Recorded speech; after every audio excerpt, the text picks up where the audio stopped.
Patuloy na nagbibigay serbisyo. Pag-asa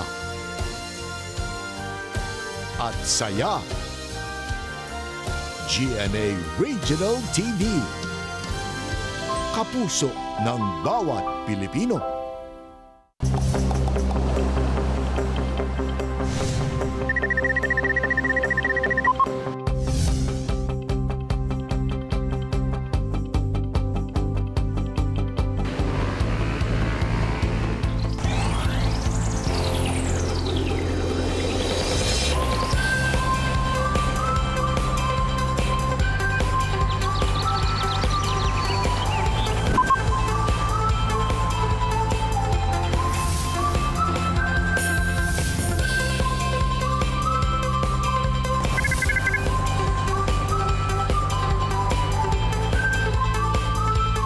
Kini ang At Home with GMA Regional TV. Mayong buntag sa atong mga kapuso all over Mindanao. Atong kumustahon ang atong mga kapuso dinha sa Bayugan City ug San Francisco sa Agusan del Sur Province. Mayong buntag say. Mayong buntag Subjail ato sa Bigrit ug good morning ang atong mga silingan dinha sa Upol ug Taguluan sa Misamis Oriental Province. Karong Thursday morning para ni sa mga Korean pop o K-pop group fans. Atong makauban ang K-pop fans. Una na dinha ang teacher na, fangirl pa si Frances Picar.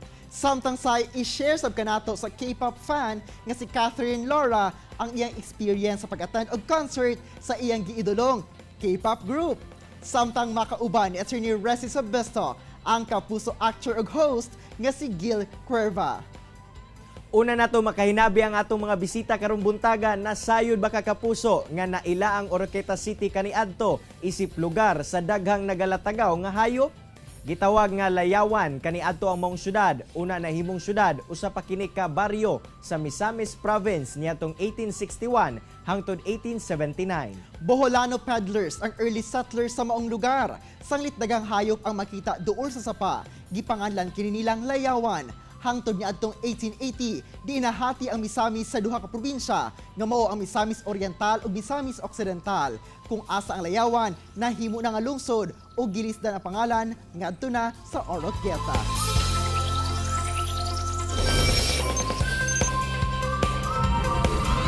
Mga kapuso, ato sabsayron kung unsa na ba ang fandom level ni ining dabawen niya nga K-pop fanatic sab nga si Catherine Laura. Kathy, may buntag ug dayon sa At Home with GMA Regional TV. Anyo nga sayo? Good morning, Anyong. Kat, unang-una, ngano ba ka nahilig sa Korean pop groups? Akong attraction towards sa K-pop groups, gikan sa akong pagiging dancer. So, mao akong first yun na napansinon sa isa ka grupo kay kung ganahan ko sa ilahang sayaw o ilang kumbaga ginahatag na vibe pag mag-perform sila on stage. Aside sa catchy pod ilang music, amazed pod ko every time sa ilahang synchronization sa pagsayaw. Ito siya. Kat, sa karon, unsa na ba ang extent sa imuhang pagka K-pop fanatic? Dili na ko maingon nga diehard fan jud ko, pero kay lahi ra jud ang fan base sa mga K-pop, mga ilahang fan culture. So daghan kog kaila nga dedicated yun ilahang time sa pag-support sa ilang mga idols. Nag-appeal sila groups, pero para sa ako casual lang ko kay dili ko ing ato ka dedicated. Kat, sama sa imuhang color sa buhok, sa imuhang nilihukan, reflection ba ni sa imuhang pagka K-pop fan? Oo, appearance wise kay akong hair nag-influence jud ko sa K-pop. Especially sa Twice nga group na ako'y gisundog na isa ka member dito. Auto siya akong gisundog ang hair color niya. Unsa may satisfaction yung mga bati nga somewhat mapareha po ang itsura sa imong idol? Yung pagka-fan nimo as naga-follow ka o groups kay parang gusto po nimo na same og appearance, same kag i-wear sa ilaha. Murag ano pod siya, satisfaction pod siya na parang masundog jud nimo ay ilahang appearance. Sama sa ubang mga fans na nag-collect pod ba ka og mga albums or nag-add to ka sa ilahang mga concerts? Yes, Kay recently lang, last year, nag-adto ko concert sa Blackpink sa Manila. February yun siya na held.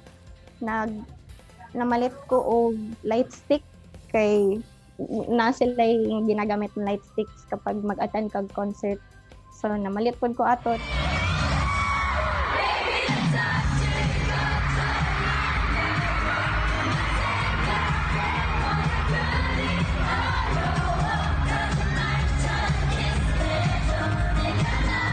So na ko'y album kani siya last year lang po na ako gipalit. Both pink and black na version sa Kill This Love ng Blackpink. Tapos napod ko'y merch, yung kanilang keychain. Ang light stick wala na ko nadala. So nag-invest gud ay ka ma'am no para makita yung mga idol. Pero how was the experience nga makita gid sila live naga-perform? Lahi ra pud ang ang feeling kay parang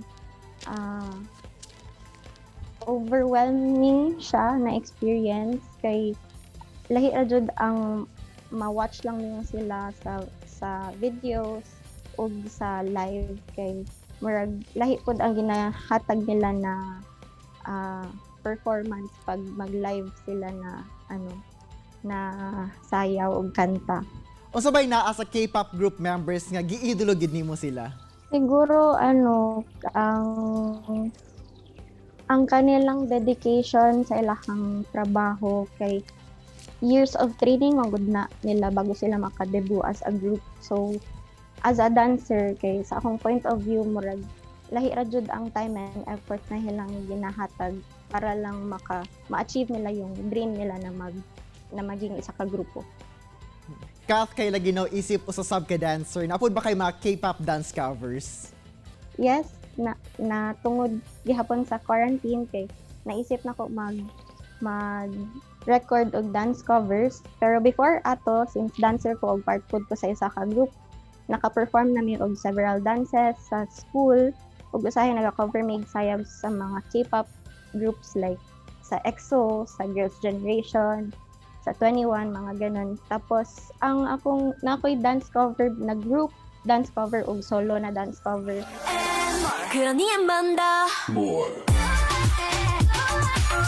어찌를 못해 그러니 안 만다 네가 싫어 그러니 안 만다 Do you feel me 네가 날 위한 사람이라고 Isip K-pop fan no, aside sa nakita nimo sila live nga nag-perform, unsa pa imong gusto ma-achieve? Gusto na ko sila makita up close ug ma-meet and greet sila kay syempre as a fan dream yun na sa isa ka tao na ma-meet nimo sila personally ug mastorya nimo sila. Yun na siguro ang pinaka gusto na ko mahitabo sa akong lifetime as a K-pop fan. Kaya lagi na sa sige nimog tan-aw sila mga dance covers kung unsa ila ginabuhat. Ikaw ba, nakatuon na pud ba ka nga mag-speak og Korean? Yun ang wala pa na ako nabuhat. Although interested ko na magtuon, siguro pag may spare time ako, pero sa ngayon wala pa na ako siya nabuhat. Pero ikaw, willing pud ba ka o gusto pud ba ka moadto sa Korea to experience to ang lifestyle sa mga Korean o katong mga ginaidolo nimo nga K-pop members? Oo, gusto po na ako mo adto og Korea. Ang gusto po na ako adtoan kay katong mismong companies nila kung asa sila naga-training, asa sila nagasayaw, namagod sila parang building wherein dito lahat ng mga practices nila. Gusto na ako makaadto po dito. Paunsa ba nakatabang ay muhang pagka K-pop fan simong hilig sa pagsayaw? Akong interest sa pagsayaw tungod sa daghan ako gina-idolize na group. Nagahatag kog time jud para magtuon sa ilahang mga sayaw. So nakatabang pud siya sa pag-practice sa akong self, sa akong skills as a dancer pud. Alright, daghan kay salamat Kathy sa imong oras ug higayon nga ma-share ang imong istorya isip usa ka K-pop fanatic. Thank you, Kath. Thank you. Mga kapuso, chillax lang mo. Mubalik pa ang At Home with GMA Regional TV.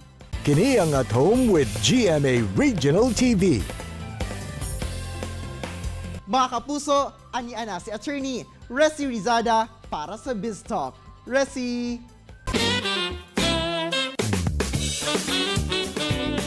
Thanks, Arjel! Welcome to Biz Talk, mga kapuso! Mahimong hot gyud ang ato ang buntag tungod kay makauban nato ang kapuso heartthrob and kapuso actor Gil Cuerva. Hello Gil, maayong buntag and welcome sa At Home with GMA Regional TV. How are you?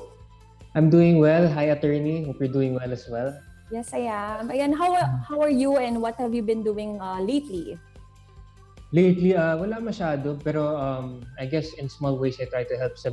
May business kasi yung brother and sister ko. It's a seafood business. So, magbebenta sila ng crabs and prawns. So, ako, tumutulong lang ako. I mean, I have nothing to gain. Pero at least, di ba, just trying to keep productive. Aside from that, I guess, working out. Nakita namin sa mga social media accounts mo yung iyong fur babies, ang iyong mga cute na doggies. Ilan ba sila? At saka ano yung mga bonding moments mo with them? Dalawa sila. So, isang black na toy poodle and isang white na bolongka. So, their names are, yung puti is Pepper, that's my dog. Dog ko talaga si Pepper. And then si Duchess, family dog. So, bonding moments with them, well, mas nagbabond sila kaysa sa akin. So, but with Pepper, sa bed ko siya natutulog eh. So, ako yung master talaga ni Pepper. Si Duchess naman, yung mom ko yung master. So, sa tabi ng mom ko siya natutulog. But it's so nice to have dogs at home kasi yun nga, it's nice to play with dogs and spend a lot of time. They bring you happiness kasi. Well, for me, nasabi ko nga before na dogs are emotional support animals. So, let's say if you're going through something in life, let's say malungkot kayo, if you have a dog at home, maybe you can they can cheer you up or make you feel better in some sort of way. Right. They make you even feel better at home, right? Oo. You are one of the Kapuso heartthrobs, no, and earned even a lot of followers since you officially joined showbiz in 2017. Siguro in terms of your career, Gil, what has been your greatest learning so far? You really have to. Nothing great is given; it's earned. So if you want to achieve goals or accolades, you really have to earn for them. In my case, if I want to get a role, if I want to have more work, I really have to work for it. And I guess I learned that from I guess these past 3 years na, I see everybody like around me. Like, I guess that's a good thing by having a lot of good actors and actresses at GMA. Nakikita ko kasi how much work they put into their craft. In anything and everything you do, whether it's in showbiz, whether it's in business or whatever field of work, if you really want to achieve great things, you really need to work hard for it. And now at 24, 25 years old, I realize I'm not getting any younger. I need to really work hard because I need to start thinking about my future. So, ayun. Yun yung mga learnings ko from my acting career so far. And ito, Gil, marami ang interested to know more about personal facts about you. So, we'd love you to answer our celebrity slam book questions. Okay, ito first. Your best shot. Ito first, full name. What's your full name? Guillermo Ernesto Eleazar Cuerva. Wow. Zodiac sign. Leo, the best. Favorite food? Steak. Hobbies? Basketball. I like watching MMA. I like watching American football. I love sports in general. I also love video games. But basketball talaga yung hilig ko. Number 1, no? Ito, first friend naman in showbiz. Who was it? I think I'd have to say si Migo Adeser. Okay. And finally, what makes you blush? What makes me blush? Acts of romance. When I see anything very romantic. Thank you very much, Gil. Maraming salamat for joining us this morning. Have a great day. Thank you very much and have a great day as well. Ayan, mga kapuso, kakuhaan yun natong inspirasyon si Kapusong Gil sama sa iyahang pagpaningkamot aron ma-achieve ang iyahang goals sa life. Chillax lang sa mga kapuso, mubalik pa ang At Home with GMA Regional TV. Kini ang At Home with GMA Regional TV.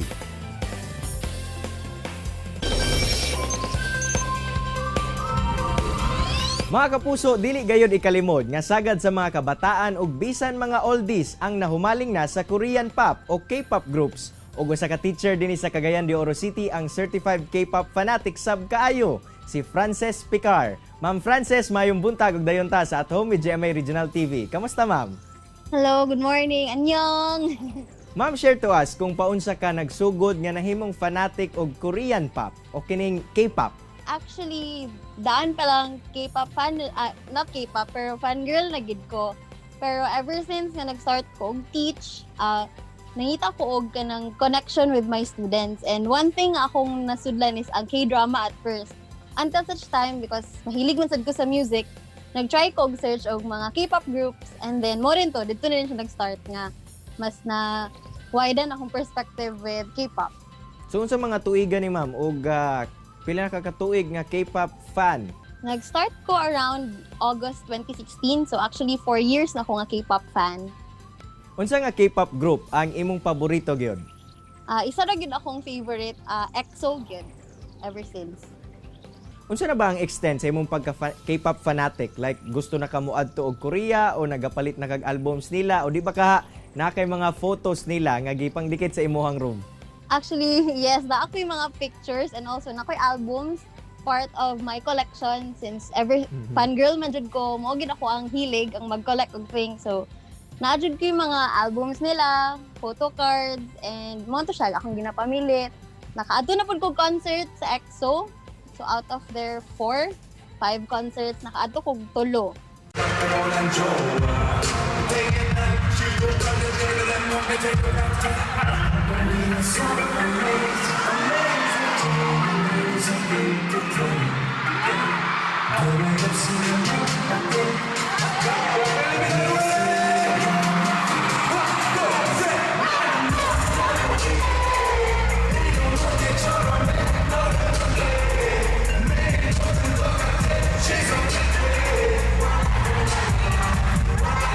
Unsay naa sa K-pop group members, ma'am, nga giidolo gyud nimo sila?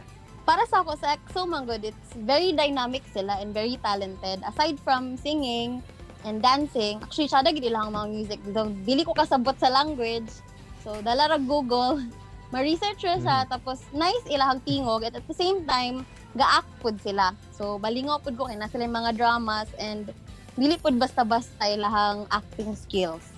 Ma'am, na-mention mo ganina no nga nakaadto na ka sa concert nining EXO.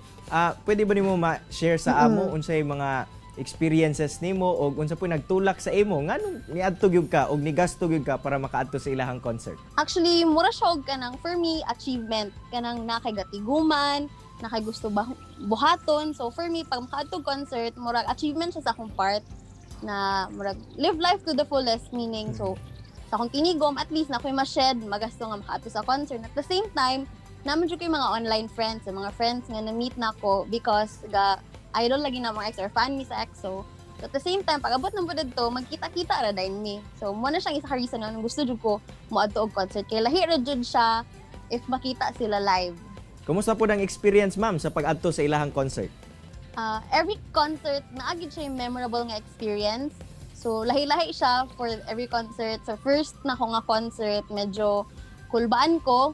But, grabe ka memorable kasi nakita na ko actually ang production head, si Miss Happy C sa Pulp Live. So, naa siya dito. So, nakita gina ko siya, nakapapicture ko saya. So, mo to sa akong first experience. So, second ako nga experience, medyo mas bibo na. Kaya na ko yung mga friends nga nailhan, nga magkita na may again.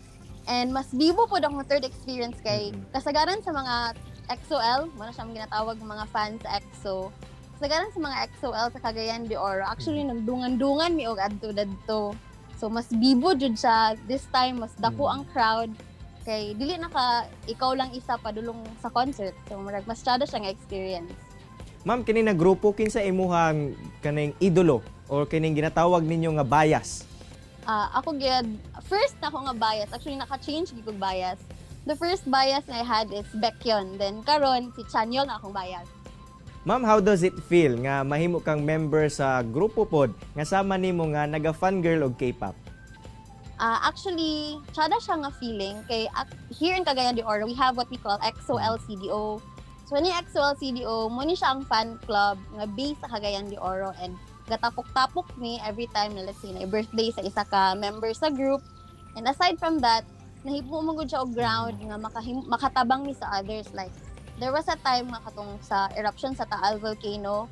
So, nagka-gather mi og mga relief goods as fans para ma-donate sa among fellow nga EXO-Ls dito nga affected sa eruption sa Taal.